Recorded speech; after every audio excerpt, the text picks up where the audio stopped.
Welcome to the Occupational Safety Leadership Podcast, episode number 54. In today's episode, we're going to talk about management of change. This is in relation to process safety management. I think it's also something that's really important, whether you're process safety management or not. Anytime you're going to make a change, it's always good to make sure that you truly understand the long-term effects of that change, along with going back, you train the people, you have to update procedures, you have to do all that stuff then. So I think that this is something that is specifically called out in process safety management, but I do everything I can to use this just in my everyday safety world also.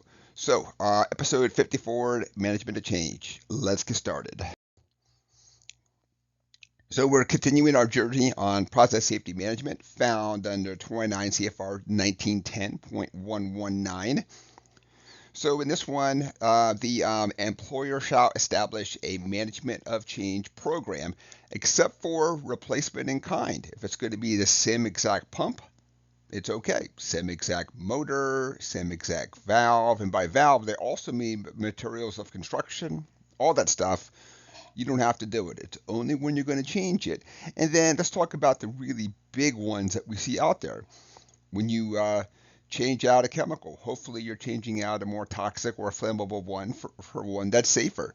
When you're changing the technology, the equipment, any procedures, you also have to go back and how do I update procedures? How do I now train my people on the new way of doing this stuff then? And if there's going to be any change to facilities, maybe you're adding storage tanks, you're taking away storage tanks, you're going to add in a silo or a hopper someplace. So you have to sit down and look at what's going to be the long-term effects. I have to update all of my documentation. I have to update my blueprints and drawings. Most importantly, I have to also update my people, my contractors. I have to look at those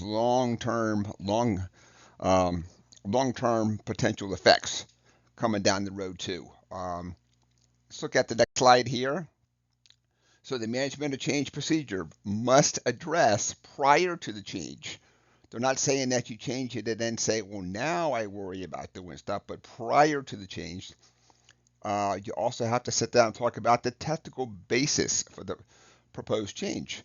So some people will go back and say we have a qualified process, and so now we have an unqualified process, right? Because now we have to technically go back and make sure that all the proposed changes are even going to work so that we end up with the same product. Impact of change on safety and health. As we talked about earlier, hopefully we're going from a more toxic or a flammable chemical to one that's safer. Modifications to operating procedures. We also have to talk about the necessary time period for the change also, because we want to make sure that we're ready for the change and then do the change. We don't want to do the change and then have to go back and start thinking, so what's the long-term effects? What's everything else? And then who is authorized to make these changes in the requirements out there?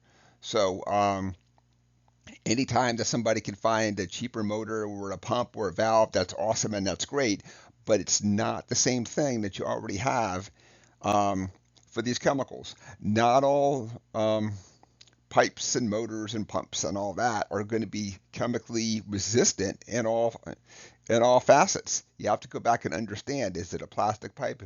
Is it a steel pipe? Is it carbon steel? All that good stuff. Then, so is there going to be a change in the operations and maintenance procedures? So, and not just training your people, but if you have contractors coming on board too. So there's a lot of places that the employees, of course, are the employees of the company, but when it comes time to do maintenance, either on a monthly or a quarterly basis, they bring a crew in to do the maintenance. And obviously, they hope that nothing breaks in the meantime, or they do small stuff until it's time for the large maintenance to happen then. And if there's going to be a change in process safety information, it's also going to trigger a new and updated process hazard analysis then. So we just can't say, yes, we changed it. We have to look at all the long-term effects.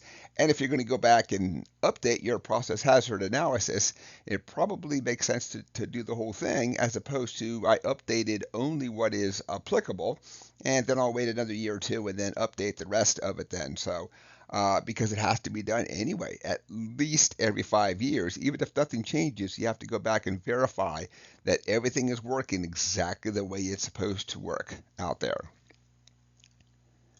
And that is it for management of change. Uh, you, you can't tell now, but I'm getting up on my soapbox. I think this is a fantastic program to use in everyday safety, not just for process safety management. Episode 54 is complete. My name is Dr. David Ayers. Thank you for joining me today, and have a safe day.